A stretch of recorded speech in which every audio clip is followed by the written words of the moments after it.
நம்ம ஒன்று பார்க்கலாம்.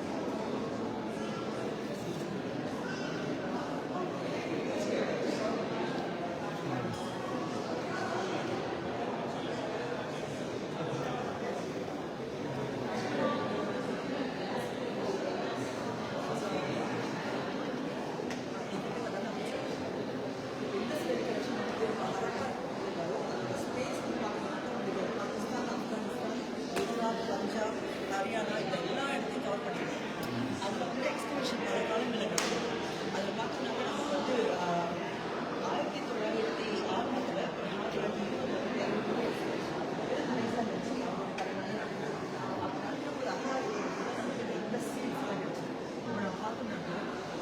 இப்போ இந்த பிரிட்டிஷ் லைப்ரரியில் இருக்கிறது, பிறகு வந்து டெல்லி லைப்ரரியில் இருக்கிற மியூசியம் இருக்குது.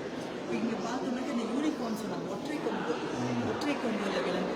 அந்த சீம்பிள் இங்கே பார்க்கலாம். அந்த ரெண்டாவது கீழே இருக்குது பார்த்தீங்களா, அது ரெண்டு ஒன்று ஒயிட்டில் ஒன்று இருக்குது, அப்புறம் இன்னொன்று சிகப்பில் ஒன்று இருக்குது. அது ரெண்டுமே ஒற்றை கொம்பு விலங்கு. இதுதான் ரொம்ப யூனிக்கானது இதுக்கு. அப்புறம் பசுபதின்னு சொல்லுவாங்க, அது இருக்கும். பிறகு வந்து இந்த ஒற்றை கொம்பு விலங்கு தான் நிறையா இருக்குது. சீல்ஸ், அதாவது களிமண். இது எப்படி இது ஃப்ராக்மெண்ட்ஸ், ஒன்று ஃப்ராக்மெண்ட்ஸ். களிமண்ணில் என்ன பண்ணியிருக்காங்கனாக்கா இந்த எழுத்துக்கள் வந்து கிளியர் எழுதுனது அதை இன்னைக்கு வரைக்கும் டீசைஃபர் பண்ண முடியல எழுத்துக்களை. ஸோ இப்போ நம்ம பார்க்கலாம் அந்த எழுத்துக்கள் வடிவங்கள்லாம் நீங்கள் பார்க்கலாங்க. ஸோ ஆனால் பெரும்பாலும் வந்து அந்த ஓவியங்கள்லேயே இருக்கிற மாதிரியான டெக்ஸ்ட் தான். இப்போ உதாரணம் மீன் மாதிரி இருக்குன்னு போட்டுக்கோங்க. அப்படி போட்டு தான் என்ன அர்த்தம்னா மீன் அர்த்தம். ஸ்டார்ஸை ரெப்ரசென்ட் பண்ணுறது மீன் அந்த மாதிரி வரும். ஸோ அந்த மாதிரி இப்போ இதை பார்த்து தான் நம்ம வந்து இப்போ ஸ்ட்ரகிள் பண்ணிட்டு இருக்கோம், எப்படி அதை டீசைஃபர் பண்ணுறது. ஆனால் நமக்கு வந்து இந்த டிராவிடியன் லாங்குவேஜ் அப்படின்னு சொல்லியாச்சு. ஸோ இந்த செக்ஷன் என்ன பண்ணியிருக்காங்க, இதுதான் அந்த மோஸ்ட் இம்பார்ட்டன்ட். இப்போ இதில் கிடைச்ச உருவங்கள் இதை பார்த்தோன்னா எங்கேயுமே தெய்வ வடிவங்களே இல்லை. எங்கேயுமே, அதாவது இண்டஸ்ட்ரியல் சிவிலைசேஷனில், ஹரப்பா சிவிலைசேஷனில் இதெல்லாம் இல்லை. இது எல்லாமே ஒவ்வொரு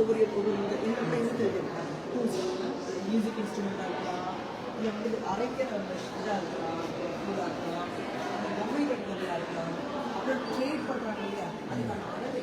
ஸோ ஹரப்பா ஒரே மாதிரி அந்த மாதிரி அளவை இல்லை. நிறைய பொம்மைகள்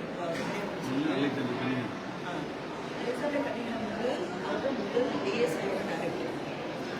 ஸோ அவர் வந்து ஏஎஸ்ஐங்கிறது ஆர்கியாலஜிக்கல் சர்வே ஆஃப் இந்தியா, இந்தியாவில் தொடங்கினப்போ முதல் டைரக்டராக இருந்தார். ஆனால் முக்கியமாக இதில் நம்ம சொல்ல வேண்டியது என்னன்னாக்கா sir John Marshall. Sir John Marshall தான் இங்கே இருக்காரு.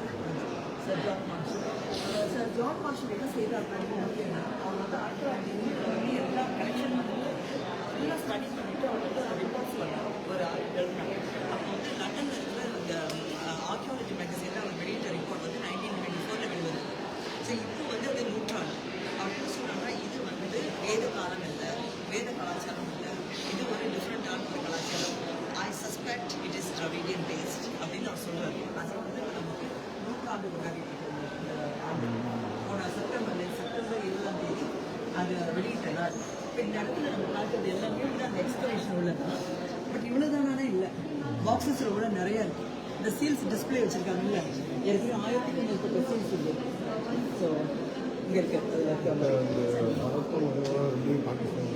ஆமாம், அதாவது ஒரு பொறுப்பாக பஞ்சாபில் இருக்குது. பஞ்சாப், குஜராத்து.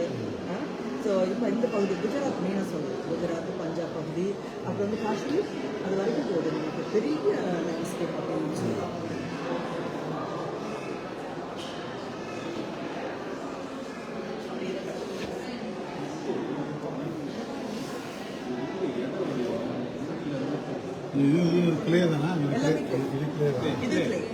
களிமண்ணில் எழுதப்பட்டதுதான். ஆமாம், இது சித்திர வடிவம் எழுதப்பட்டது தான். இதுதான் வந்து ரீசைக்கிள் பண்ணுறது. அதே மாதிரி இந்த பீட்ஸ் பாருங்கள், இந்த ஒவ்வொரு மணிகள், அதாவது அந்த காலத்து மக்கள் சொபிஸ்டிகேட்டட் லைஃப் ஸ்டைலில் இருந்திருக்கிறாங்க. பெண்கள் வந்து மணிகள் அணிஞ்சிருக்கிறாங்க. அந்த மாதிரியான நிறைய ட்ரேட் ஆக்டிவிட்டிஸ் அவங்களுக்கு. ஸோ அதை ரெப்ரசென்ட் பண்ணி இப்போ சங்கினால கொண்டு வந்து வளையல் உருவாக்கம். இப்போ இது இந்த தொடர்ச்சி தான் நம்ம இந்த மதுரை வரைக்கும் பார்க்கணும். கடல் தான். கடல் வணிகத்துவமாக சிந்திக்கு கடலுக்கு பக்கத்தில் குஜராத் பக்கத்தில் தான். குஜராத் பக்கம் இருக்கு.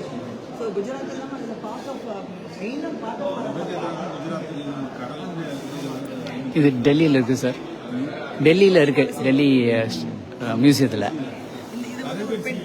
நடன பெண் அப்படி சொல்கிறாங்க. அந்த நடன பெண் இது ஒரு வீரமான ஒரு ஸ்பாட் உமனாக தான் பேர் ரொம்ப டான்ஸிங் மூமெண்ட் அப்படின்னு சொல்லி வச்சுருப்பாங்க. இது டான்ஸிங் இல்லை.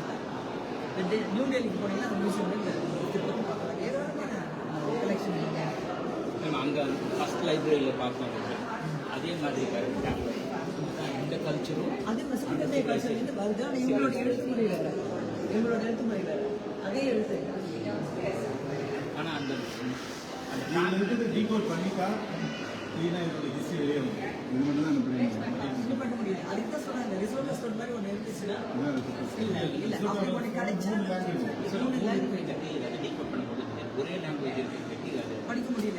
எல்லாரும் ஒவ்வொருத்தரும் தடுமாறிட்டு இருக்காங்க. எப்படி ரீசர்ச் பண்ணுறது அப்படின்னு. இப்போ இந்த ஆண்டுக்கு வெளியிட்டு அதுக்கு விருது கொடுத்துருக்காங்க. 10 மில்லியன் டிக்ளேர் பண்ணிருக்கோம் தமிழ்நாடு கவர்மெண்ட். கரெக்ட். அதை டீகோட் பண்ணிட்டா 10 மில்லியன்ஸ் 1 மில்லியன் சாரி 8 கோடி 8 கோடி 8 கோடி ரூபாய் இல்லையா? இது நீல்கிரியா? அதை கண்டுபிடிச்சாங்க இல்லையா அந்த ராக்கிகாரியில் இருந்த அந்த ஓல்டஸ்ட் அந்த ஸ்கெலிட்டன் வந்து அது நீலகிரியில் இருக்கிற அதை வந்து அவங்க நினச்சிட்டாங்க நார்த் ஆரியன் ராக்கிகாரியில் கண்டுபிடிச்ச அந்த லேடியோட ஜீன் வந்து நீலகிரி ஹில்ஸ் தான் ஒத்து வந்தது. ஸோ இந்தியாவில் இருந்த oldest human is not from Arya. North India